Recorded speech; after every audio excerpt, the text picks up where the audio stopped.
दीराने केला भाऊजाईचा खून.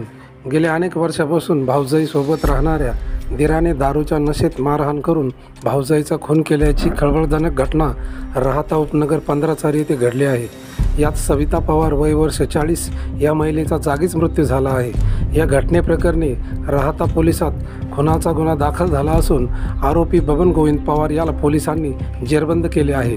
याबाबतचे वृत्त हाती आले आहे की राहाता शहरातील 15 हद्दीत प्रकाश जगताप यांच्या पेरूच्या शेतात आदिवासी समाजाचे हे कुटुंब बाभळीची झाडे तोडून भट्टी लावून कोळसा बनवण्याचे काम करत होते.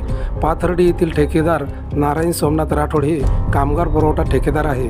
दरम्यान आठवडे बाजार असल्याचे कारण देत बबन पवार व इतरांनी पगाराचे पैसे घेऊन शुक्रवारी रात्री दारूच्या नशेत बबन गोविंद पवार व मयत सविता लहानू पवार या दोघांमध्ये काहीतरी भांडणे झाली.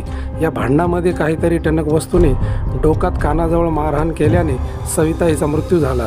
मयत सविता हिच्या डोक्यावर कानाजवळ गंभीर इजा झाल्याने तसेच छातीवरही जखमा झाल्याने त्यात ती मृत्यू पावली.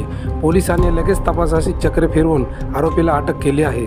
आरोपीविरुद्ध खुनाचा गुन्हा दाखल केला असून पुढील तपास पोलीस निरीक्षक अरविंद जोंधळी करत आहे. NS न्यूज करता अनिल सोमवंशीसह कृष्णा नवनाथ सदाफर राहता.